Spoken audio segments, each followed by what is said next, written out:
बिस्मिल्लाहिर्रहमानिर्रहीम। नई बात के साथ मैं हूं फवाद अहमद।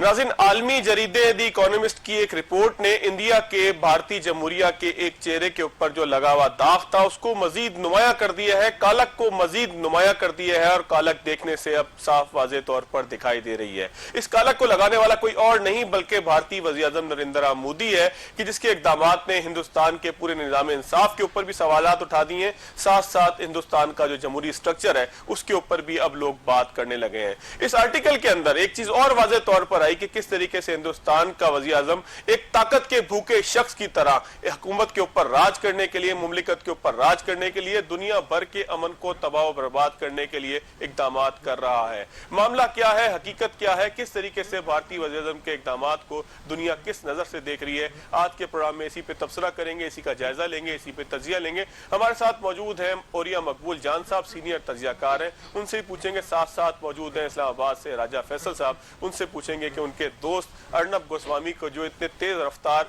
निजाम इंसाफ के जरिए जो जमानत मिली है उसको वो किस तरीके से देखते हैं। और ये साहब गुफ्तगू आपसे शुरू करते हैं। और ये साहब, ये आर्टिकल एक सामने आया है, इससे पहले भी हिंदुस्तान के पूरे स्ट्रक्चर के ऊपर, निजाम इंसाफ के ऊपर बारहा सवालात उठते रहे, लेकिन इस दफा तो एक बड़ी अहम चीज है जिसका तस्करा जो है इस आर्टिकल में भी किया गया है कि एक ऐसा शख्स जो हिंदुस्तान की जेल के अंदर है, 80 साल उसकी उम्र है, जिसको चाय पीने के लिए स्ट्रॉ चाहिए क्योंकि वो पार्किंसन का मरीज है, जब वो कप पकड़ता है तो उसका हाथ हिलता है, लेकिन उसको इंसाफ नहीं मिलता।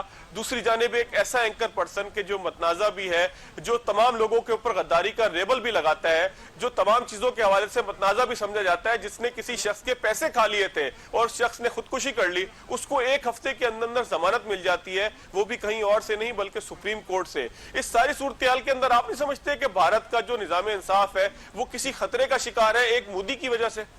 देखिए, नरेंद्र मोदी ने और कुछ नहीं किया, सिर्फ एक काम किया है कि भारत का गुज़श्ता 70 साल का जो गलीज चेहरा था उसको बहुत ज़्यादा खुलकर बेनकाब करने का मौका फराहम किया है।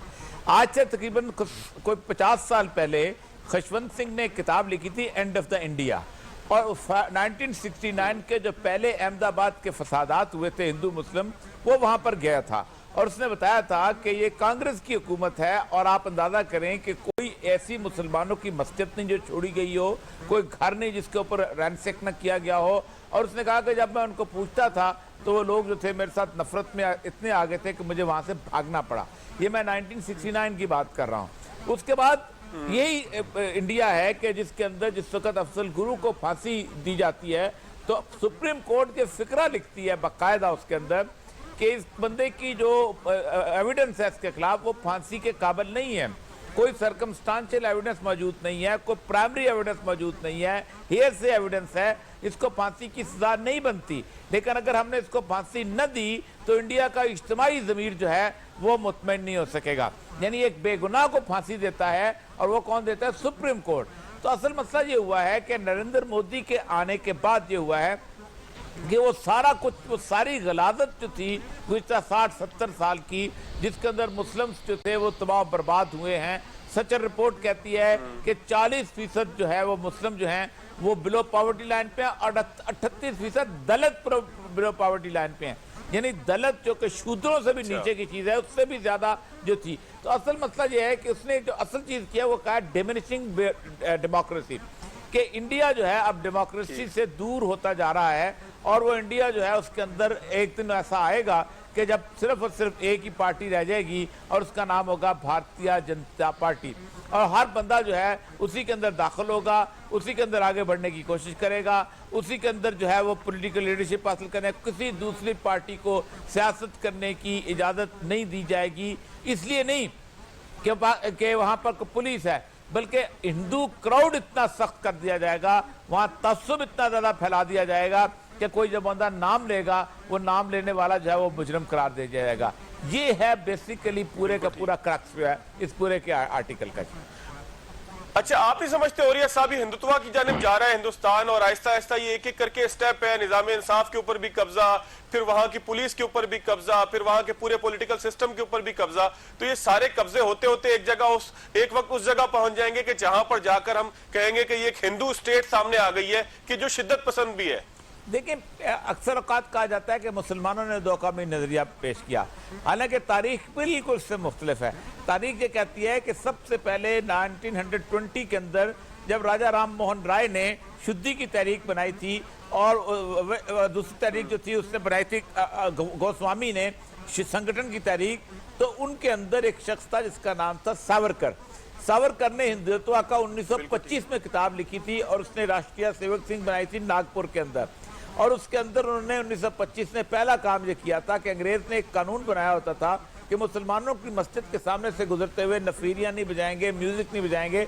तो उन्होंने उसको डिफाई करते हुए म्यूजिक बजाया था उधर गुजरते हुए, और बाकायदा हंगामा किया था। और उसके बाद 1925 से लेके 1982 तक उन्होंने कोई पॉलिटिकल पार्टी नहीं बनाई, सिर्फ आर्म्स ट्रेनिंग दी है। उन्होंने बजरंग दल बनाई, उन्होंने विश्व हिंदू परिषद बनाई, बहुत सारी चीजें, बल्कि इवन ये था कि ख्वातीन का एक बकायदा दल बनाया जिनमें उनको ट्रेनिंग दी जाती थी, बकायदा मुसल्लह किया जाता था।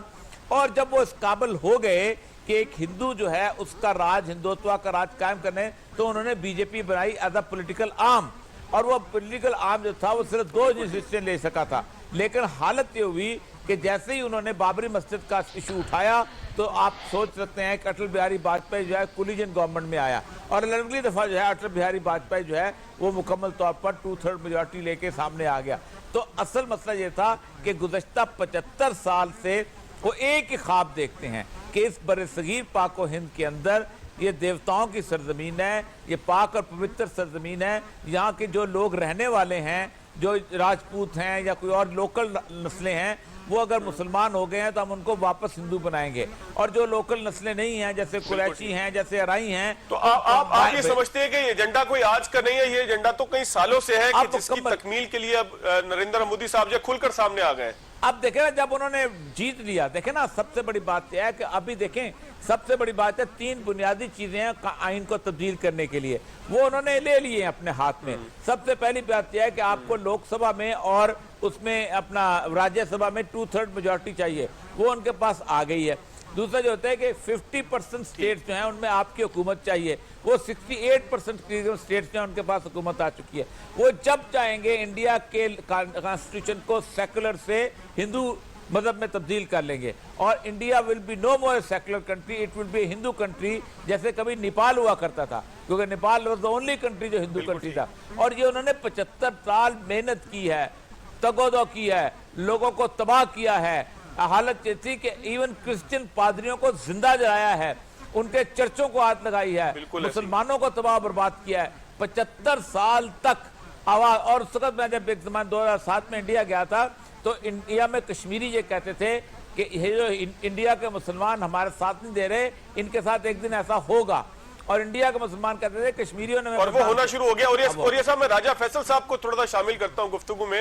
राजा साहब, जो गोस्वामी साहब है, उनकी आपने देखा कि हफ्ते के अंदर जमानत भी हो गई, और किसी और ने नहीं बल्कि भारत के सुप्रीम कोर्ट ने दी। इस ऐसे शख्स की कि जो ऐसे केस में हो कि जो फ्रॉड का केस हो, ऐसे शख्स की जो खुद सहाफत के मुंह पे काला धब्बा हो, उसकी जमानत मंजूर हो जाए। आप नहीं समझते कि इंडिया का निजाम इंसाफ जो है वो खुलकर सामने आ गया है कि वो ताकतवर के साथ खड़ा है? देखिए, ये तो एक छोटी सी एक एग्जांपल है, और मेरे ख्याल में इस केस को हम लोग एक प्रेसिडेंट ना भी बनाएं तो हमारे पास और मजीद काफी सारे केसेस ऐसे हैं कि जिनको कि हम प्रेसिडेंट बना सकते हैं। जैसे कि समझौता एक्सप्रेस का केस, जिसमें कि एनआईए ने 4 लोगों को नॉमिनेट किया, और वो उनमें से जो लीडिंग बंदा था, जो कि मास्टरमाइंड था, नाबा दास, वो जो है वो आरएसएस का था। और एनआईए ने उनकी सारी इन्वेस्टिगेशन और प्रोसिक्यूशन की ड्यूरिंग द प्रीवियस गवर्नमेंट, लेकिन जैसे ही मोदी जी की गवर्नमेंट आई तो उन्होंने सबसे पहला काम यह किया कि उनको छुड़वाया अंदर से और उनका नाम फारिग करवाया, और प्रोसिक्यूशन ने उसको ठीक तरीके से चले ही नहीं। फिर ऐसे ही मक्का मस्जिद का जो केस था हैदराबाद का, जहां पे के ब्लास्ट हुआ था, उसमें भी 11 लोग नॉमिनेटेड थे, एंड वो भी आरएसएस से लोग थे, और वहां पे भी यही चक्कर हुआ कि उनको भी जाने दिया गया। तो मेरे ख्याल में ये एक सिस्टमैटिकली चीज चल रही है, जैसा कि औरिया साहब ने बहुत अच्छे तरीके से इसको कंपाइल किया कि सारे का सारा सिस्टम 1 बाय 1 एक एक चीज करके ये सारी की सारी चीजें उधर ही जा रही हैं, जो कि पहले दिन से हमें नजर आया। कि आपको पता होगा, नथुराम गोडसे ने जब गांधी जी को मार दिया तो नथुराम गोडसे का ताल्लुक भी आरएसएस से था। तो जिस दिन से इंडिया क़याम पजीर हुआ, उस दिन से ही आरएसएस जो है वो कंट्रोल कर रही है, और बीजेपी जो है वो एक ऑफशूट है, पॉलिटिकल ऑफशूट ऑफ आरएसएस। तो लिहाजा ये कहना गलत ना होगा कि आज का जो भारत हमें नजर आ रहा है वो सारी की सारी कड़ियां ऐसे ही मिल रही हैं कि ये सारे का सारा सिस्टम एक तबाही की तरफ जा रहा है और इंडिया हिंदुत्व की तरफ बढ़ रहा है।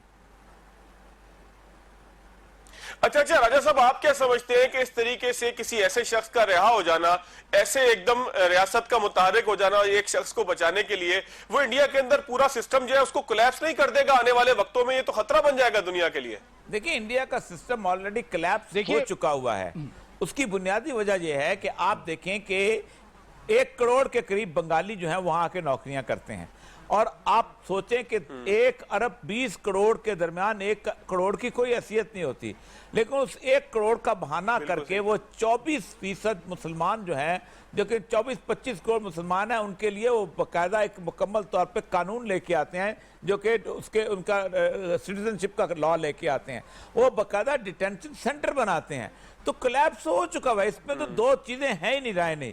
सिर्फ मसला सारा ये है कि इंटरनेशनल मार्केट है, मुल्कों ने असला बेचना है इंडिया के अंदर प्रोडक्ट बेचना है, मफादात है। देखे ना, जिस दिन ऐश्वर्या राय और सुष्मिता सेन जो थी, ये जिस दिन मिस वर्ल्ड और मिस यूनिवर्स जिस साल बनी थी, पूरे इंडिया के अंदर सिर्फ 50 प्लास्टिक सर्जन थे। इस वक्त तकरीबन 750 प्लास्टिक सर्जन एक हैं और 50,000 उनके साथ हेल्पर, तकरीबन 60,000 प्लास्टिक सर्जन की शॉप्स हैं।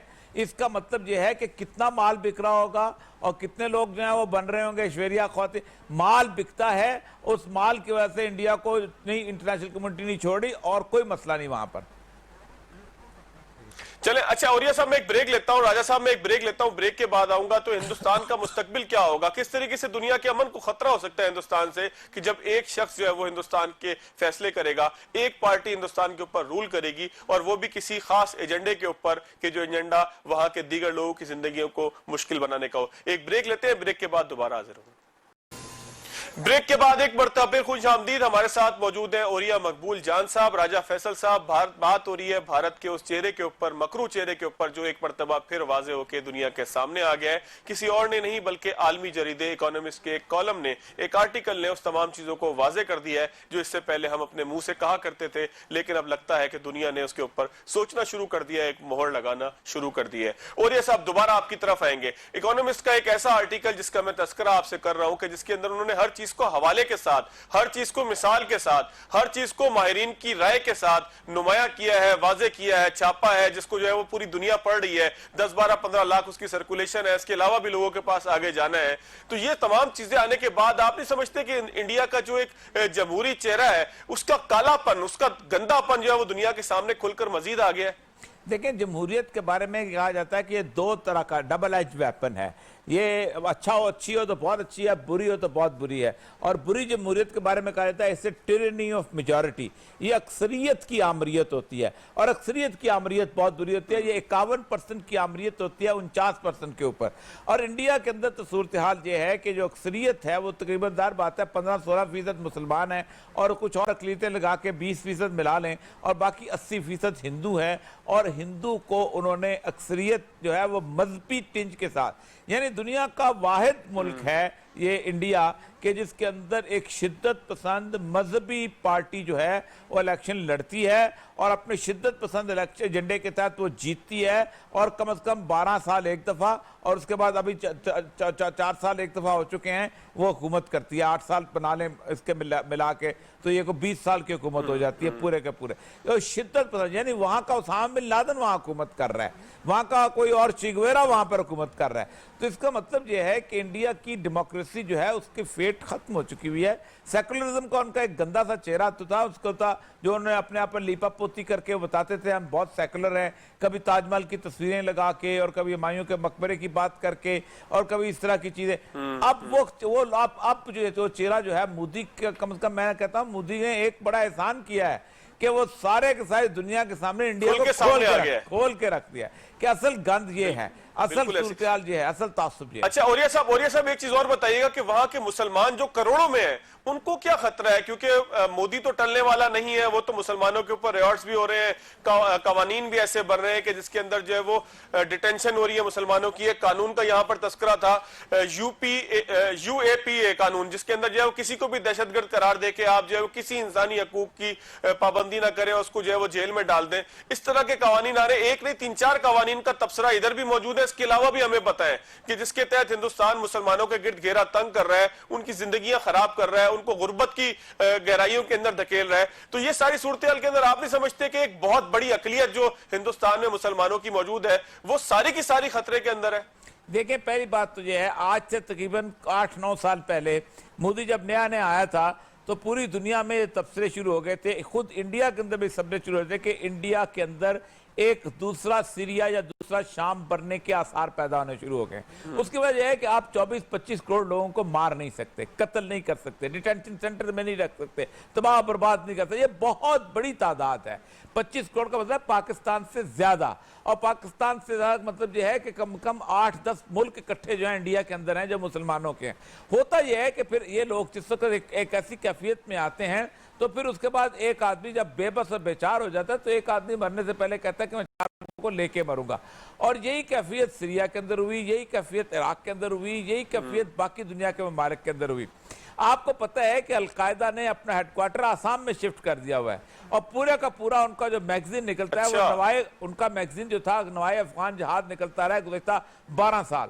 अब उन्होंने उसका नाम रख दिया नवाए ग़ज़वा हिंद, और उनके मौलाना आसम उमर जो है अलकायदा के सरबराह जो आसाम में हैं, रोहिंग्या जो हैं उनके खास तौर पे उनके अंदर भर्ती हो चुके हुए हैं।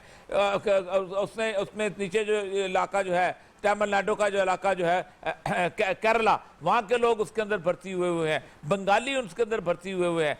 ये वो लोग हैं कि जिस वक्त उठेगा जब तूफान, तो होता यही है कि जो अक्सरियत होती है वो हमेशा खौफ रहती है।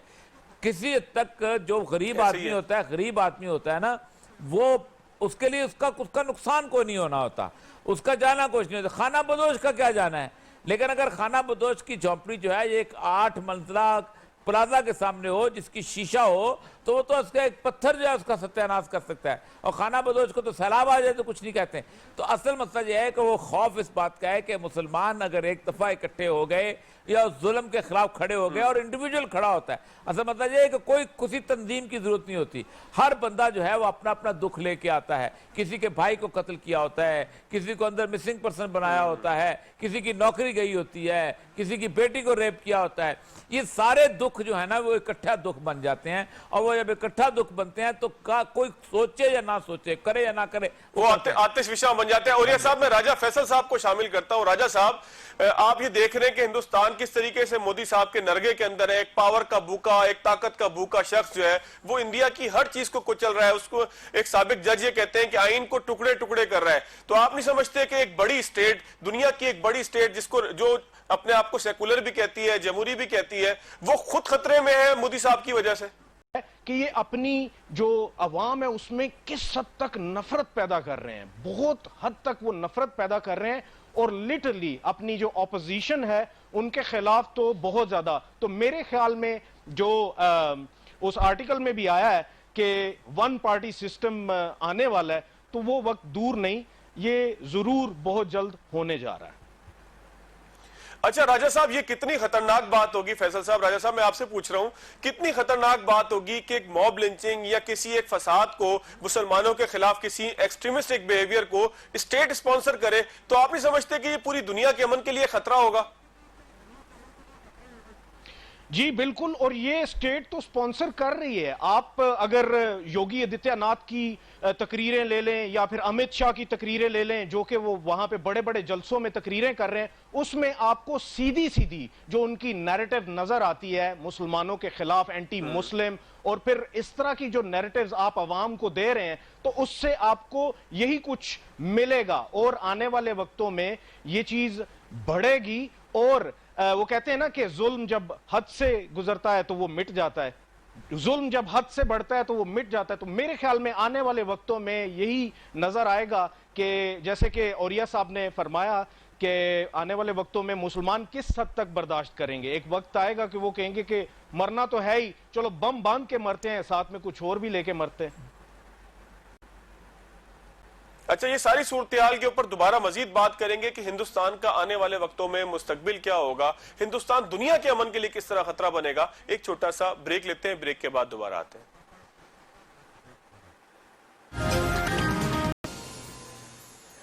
ब्रेक के बाद एक बार फिर खुशामदीद। बात हो रही है भारत के उस भद्दे चेहरे के ऊपर के जो दुनिया के सामने आ चुका है। भारत का मुस्तकबिल क्या होगा, भारत दुनिया भर के अमन के लिए कितना खतरनाक होगा। और यह साहब एक ऐसा मुल्क है जहां पर एक शख्स को लामहदूद इख्तियारात आ जाए कि जो अपनी डेमोक्रेसी को भी कुचल के रख दे, जो सेकुलर अकदार को भी कुचल के रख दे, जो अपनी तमाम चीजों को कि जिसकी बुनियाद पर वो पहचाना जाता हो वो कुचल कर एक ऐसे नजरिए को लेकर आ जाए कि जो पूरी दुनिया के लिए काबिल कबूल ना हो, शिद्दत पसंदाना हो। ये शख्स कितना खतरनाक हो सकता है दुनिया के लिए आने वाले वक्तों में? देखिए, मैंने अपनी बात का आगाज किया था एंड ऑफ द इंडिया पे, और एंड ऑफ द इंडिया लिखी गई थी 1980 के आसपास कहीं, और वो लिखने वाला था खुशवंत सिंह, जो कि बहुत बड़ा दुनिया पूरी के अंदर स्टैब्लिश राइटर, और कहता है कि मैं देख रहा हूँ कि अगले 40-50 साल के बाद इंडिया जो है दुनिया के नक्शे में मौजूद नहीं होगा। उसकी बुनियादी वजह यह है कि होता यह है कि जिस वक्त अकलियतों के दरमियान रिफ्ट पैदा होती है तो अकलियतें अपना एक अलग-अलग इलाका बना लेती हैं जहां वो महफूज हों। अहमदाबाद जो है उसके ऊपर जब मसाइल बने तो अहमदाबाद से तकरीबन 10 किलोमीटर दूर एक जगह है जोहापुर। उस जोहापुर को कहा जाता है कि दुनिया का सबसे बड़ा घेटो है इस वक्त। इससे बड़ा घेटो जो है सेकेंड वर्ल्ड वॉर में भी यहूदियों का नहीं बना था। यानी गेटो वो इलाका होता है कि जिसके अंदर ना पानी होता है, ना बिजली होती है, ना सिविक सर्विसेज होती हैं, ना कोई कूड़ा उठाने वाला होता है, ना अस्पताल होता है, ना डिस्पेंसरी होती है, ना तालीमी अदारा होता है, कोई चीज़ नहीं होती। उसके अंदर 7.5 लाख मुसलमान रह रहे हैं इस वक्त। जो भी इंडिया में कहीं बेचारा मजलूम होता है वो वहाँ आके रह जाता है।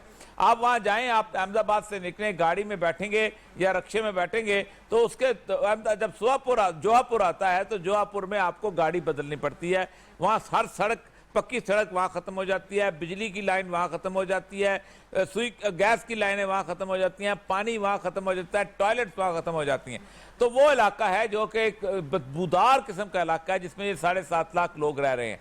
ये 7.5 लोग नहीं हैं, ये 7.5 एटम बम हैं, ये 7.5 लाख मिसाइल हैं जिनके पास कुछ नहीं है खोने के लिए। और वो इस वक्त दुनिया पूरी ये समझ रही है कि इंडिया जो है ये दुनिया के नक्शे के अंदर मजीद नहीं रहता। वो बात जो उन्होंने कही है सिलगरी कॉरिडोर वाली, जो 7 सिस्टर्स का जो इलाका है, जो 7 रियासतें हैं जिसमें मिजोरम है, नागालैंड है, ये सारी ईसाई अक्सरियत की रियासतें हैं। आसाम के साथ साथ जो इलाका है जो बांग्लादेश को इंसर्कल करती हैं, इसके अंदर अगर 18-19 किलोमीटर की एक पट्टी आती है इंडिया और उसकी चाइना के दरमियान, बांग्लादेश इंडिया और चाइना के दरमियान। इस पट्टी पे अगर एक दफ़ा चाइनीज जो है अपना जोर दिखाएं, ये सारी की सारी रियासतें 1 घंटे के अंदर अलग हो जाती हैं क्योंकि कोई राब्ता बाकी नहीं रहता। असल मसला यह है कि इंडिया जो है अगर कहीं थोड़ा बहुत अगर बचा भी हुआ है तो बचा हुआ इसलिए कि इंटरनेशनल स्पोर्ट जो है उसको तोड़ना नहीं चाहती, तब की वजह से। वरना जितनी इंडिया की फौज है वो पूरी फौज जो है वो इंडिया की पॉपुलेशन का मुकाबले में कुछ भी नहीं है अगर वहां फसादात शुरू हो जाए। और दूसरी बात बताऊं, जब फसाद शुरू होता है, जब एक आम आदमी खड़ा होता है, जब वो वार शुरू करता है तो उसके 3 फायदे होते हैं उसके पास। एक तो यह है कि आम आदमी जो लड़ रहा होता है उसकी कोई GHQ नहीं होती, उसकी कोई छावनी नहीं होती जिसको आप जाके तबाह करें। वो कोई यूनिफॉर्म नहीं पहनता, नहीं होता उस तरह से, वो उसकी कोई यूनिफॉर्म नहीं पहनता कि आप उसको पहचाने जाए। वो अपना मैदान जंग खुद मुंतखब करता है। ये नहीं होता कि कहेगा जी ये बाउंड्री लाइन पे मैंने लड़ना है, वो जहां चाहे वार करके फिर बात छुप। चौथी अहम तरीन चीज है कि उसको मोहल्ले का लोग, इलाके के लोग सपोर्ट देते हैं। वो जुर्म करके किसी ना किसी घर में छुप जाता है। ये कैफियत इस वक्त मुसलमानों में आ चुकी हुई है और ये कैफियत ऐसी है कि जो किसी भी वक्त कुछ कर सकते हैं। वो मुसलमान जो आज से 4 साल पहले कहते थे कि कश्मीरी जो है हमें बदनाम किया हुआ है, हमारा जीना मुश्किल किया इंडिया में, वो कहते हैं कि आज अगर हम कश्मीरियों का साथ देते और आज हम देंगे तो फिर हमारे ऊपर ये हालत ना होती, हमारे साथ हम स्ट्रेंथ में होते। ये है इस वक्त वो कैफियत जिस कैफियत के अंदर पूरा इंडिया के बारे में जो तबसरे होते हैं कि एक दिन शाम से भी ज्यादा बुरी चीज हो जाएगी। शाम में तो फिर 2 करोड़ लड़ रहे थे। यहाँ अच्छा, और ये सब आप नहीं समझते कि दुनिया का भी दोहरा मयार है इंडिया के मामले के अंदर कि हिंदुस्तान के अंदर इतना बड़ा क्राइम हो रहा है, FATF नामी जो तंजीम है वो खामोश बैठी है, वहां पर जो है मोदी साहब ऐसे कवानीन बना रहे हैं कि उनकी पार्टी या पार्टियों से जो है वो पैसे की फंडिंग के बारे में ना पूछा जाए, वहां ऐसे काम हो रहे हैं कि जिसके अंदर दहशतगर्द तंजीमें उनको पैसा सप्लाई किया जा रहा है। हिंदुस्तान का पूरा स्ट्रक्चर जो है उस हवाले से दुनिया खामोश बैठी है कि जहां पर जो है वो एक शख्स पावर के लिए तमाम इख्तियारात अपने पास रख रहा है और दुनिया की बड़ी बड़ी जमहूरियतें जिनको थोड़ी सी तकलीफ हो जाती है पाकिस्तान में किसी पटाखे के फूटने के ऊपर, वो खामोश बैठी है। तो दुनिया का दोहरा मयार नहीं सामने आ रहा, आप समझते हैं? देखिए, अक़वाम मुत्तहिदा बुनियादी तौर पर बनी दौरे मयार के लिए थी। हम क्यों एक्सपेक्ट है कि जिस पूरी की पूरी अक़वाम मुत्तहिदा का स्ट्रक्चर ये है कि 200 मेंबरान हैं किसी भी उसके, अक़वाम मुत्तहिदा के ज़्यादा 202 हैं। ये 202 सारे मिल के भी अगर ये करारदाद पेश करें कि इंडिया के खिलाफ खड़े होना है, तो एक बंदे को, सिर्फ एक बंदे को उस करारदाद को वीटो करने का हक हासिल है। ये इससे बड़ा दोहरा मयार, यानी बुनियाद ऐसी है कि 5 बड़ी ताकतों में से कोई एक ताकत जो है अगर किसी मुल्क के साथ देना चाहे अपने मफादात की बुनियाद पे, तो उस मुल्क के ऊपर जो है वो उसका वीटो कर सकती है, उसको कार्रवाई रोक सकती है। चले ओरिया साहब, मैं दोबारा आपकी तरफ आता हूं। राजा साहब, आपने ओरिया साहब की गुफ्तगू सुनी। ओरिया साहब समझते हैं कि हिंदुस्तानी जो अवाम है वो भोले बादशाह की तरह किसी मोजे के मुंतजिर है कि मोदी साहब जो मर्जी करते रहे, लेकिन एक देवता उतरेगा जो उन्हें बचा लेगा उस सारे टकराव से, उस सारी जो एक कैफियत हिंदुस्तान के अंदर पैदा हो रही है कि जहां पर तकसीम की तरफ एक हिंदुस्तान जा रहा है। आपको लगता है कि हिंदुस्तान के जल्दी टुकड़े होने वाले हैं, जिस तरह से मोदी साहब की जो स्पीड है हिंदुस्तान को तबाह करने के लिए, जो 80s के अंदर किताब लिखी गई थी, आज वो सच होने जा रही है? फौज साहब, मैं 100% ओरिया साहब से इत्तफाक करूंगा और ये डोमिनो इफेक्ट अभी शुरू हो चुका है। उसकी सबसे बड़ी वजह यह है कि अगर आप 16 सितंबर की इंडिया टुडे की स्टोरी उठाएं तो उसमें यह स्टोरी है कि 15 तारीख को रक्षा मंत्री राजनाथ सिंह जी ने एक भाषण दिया अपने पार्लियामेंटेरियंस को जो कि दूसरी पार्टीज के साथ जिनका ताल्लुक था, और उनको एतमाद में लिया कि चाइना क्या करना चाह रहा है। उन्होंने फिर यह बताया कि चाइना ने 38,000 स्क्वायर किलोमीटर ईस्टर्न लद्दाख और ये सारा जो है ये उस पर कब्जा कर लिया है, और चाइना हमें सैटेलाइट इमेजेस में भांडा फोड़ा है उसका, राजा साहब। 90,000 square kilometre, 90,000 square kilometre Arunachal Pradesh का वो क्लेम कर रहे हैं, और अरुणाचल प्रदेश जो है वो वेरी नेक्स्ट टू 7 सिस्टर्स है। साहब की बात बिल्कुल 100% दुरुस्त कि वहां पे क्रिश्चियन मेजॉरिटी है और वो उनको हेल्प भी मिलती है दूसरे ममालिक से, लाइक बांग्लादेश से भी मिलती है और साथ में म्यांमार से भी उनको हेल्प मिलती है, और वो उनके लिए करना बहुत इजी होगा। और माओइस्ट जो हैं उन्होंने तो ऑलरेडी से इंडियंस को वहां पे तिगनी का नाच नचाया, और कई दफा तो इनको अगवा करके इनके जो कमांडोज हैं उनको मार के और लाशें एक जंगल में एक कोने पे फिर दूसरे कोने पे लटका के, और इनको तो 20-20 दिन लगते हैं लाशें ढूंढने में। तो ये वहां पे ये सब कुछ जारी है, और जहां कॉम्पिटेंसी का भी इशू है सारा इनके साथ। खालिस्तान में तो बिल्कुल खालिस्तान में और भी काफी सारे इश्यूज चल रहे हैं, और कश्मीर तो सबके सामने है। 9 लाख फौज लगाई इंडिया ने, फिर भी वहां पे उनको खामोश करने से कासिर है, नहीं कर सकता। 3 कोर्स वहां पे लगी हुई हैं, 14, 15, 16, कुछ भी नहीं कर सकते कश्मीरीज का। उसकी वजह यह है कि जो कश्मीरियों का अज़म है आजादी हासिल करने के लिए, वो कभी भी मान नहीं पड़ेगा। And mind you, this is the most militarised zone of the world, जहां पे के हर 10 लोगों के लिए एक फौजी वहां पे मौजूद है कश्मीर में इंडिया का, लेकिन वो उनकी जुबाबंदी नहीं करवा सकता। अच्छा ओरिया साहब, इख्तिताम की तरफ आ रहे हैं, एक आखिरी कमेंट कर दीजिएगा। कश्मीरी आवाम बहुत परेशान है, वहां पे कर्फ्यू का एक सिलसिला हम देख रहे हैं कि खत्म ही नहीं होने में आ रहा। वहां पर जो है बुनियादी इंसानी हकूक, बल्कि इंसानी हकूक से भी आगे कहें कि बिल्कुल बुनियादी हकूक ही खत्म हो चुके हैं। कश्मीरियों का क्या मुस्तकबिल लगता है आपको हिंदुस्तान के साथ? कश्मीर का क्या होगा? देखिए, कश्मीरियों का मुस्तकबिल जो है हिंदुस्तान के साथ वाबस्ता है। हिंदुस्तान टूटेगा तो कश्मीर आज़ाद होगा, और हिंदुस्तान टूटेगा। वो पहले दिन से वो कहते थे कि इंडिया के जो 24 करोड़ मुसलमान हैं, ये हमारा साथ दें तो हम 1 घंटे के अंदर आज़ादी ले सकते हैं। और अब वो कैफियत वो आगे हुई है और वो हालत बन चुकी है। आप देखें ना, ईस्टर्न बॉर्डर के ऊपर या कश्मीर है या खालिस्तान है, अगर आपका बॉर्डर सेफ नहीं होगा तो एक बड़ी जब जंग चलेगी तो आपके तो कॉन्वॉय मूव नहीं कर सकेंगे। इंडिया के अंदर बकाया तबसरे हो रहे हैं कि आप मुझे ये बताइए कि आप बॉर्डर तक अपनी सप्लाई लाइन को कैसे बाहर करेंगे। रास्ते में अगर कश्मीरियों ने उनके ऊपर हमला करना शुरू कर दिया, फौज तो बॉर्डर पे होगी। ये बहुत बड़े क्वेश्चन है उनके इस वक्त वहां पर जो आ रहे हैं वहां पर। अच्छा, कॉम्पिटेंसी का इशू भी है हिंदुस्तानी आर्मी के साथ, आप समझते हैं? और ये साहब जी, उसकी एक वजह है, उसकी एक बुनियादी वजह यह है कि अक्सरियत ऐसी है कि जो समझती है कि जो हमने नेशन स्टेट्स का तस्वर बनाया हुआ है, ये जमीन का जो मादरे वतन का तस्वर बनाया हुआ है, ये जिन लोगों को हम मार रहे हैं वो भी तो इस जमीन के साथ ताल्लुक रखते हैं। अच्छा, वो यहां तो कर लेंगे, लेकिन बाकी जगहों पे, वहां टैमल के इलाके में क्या करेंगे, वहां जो सिलगुड़ी के इलाके में क्या करेंगे, वहां जो नेपाल के नीचे जो इलाका वहां क्या करेंगे, उनके लिए बहुत बड़ा मसला है। और फिर उनके बाद सबसे बड़ी बात है कि कंसंट्रेशन जो है उनकी कश्मीर में इतनी ज्यादा हो चुकी हुई है कि वो बाकी पूरा का पूरा इंडिया जो खाली है, खतरे के अंदर भी है और खाली भी है। वहां के लोगों के लिए भी खतरा है। खुद जो है मोदी साहब जो है वो भी बहुत बड़ा खतरा है। और ये सब आपसे भी याद चाहूंगा, बहुत शुक्रिया आप तशरीफ लाए। राजा फैसल साहब, आपसे भी याद चाहूंगा, आप बहुत शुक्रिया तशरीफ लाए। सारे मसले के ऊपर हमने डिस्कस किया। नाज़रीन, अगले प्रोग्राम तक के लिए याद दीजिए। अल्लाह हाफिज।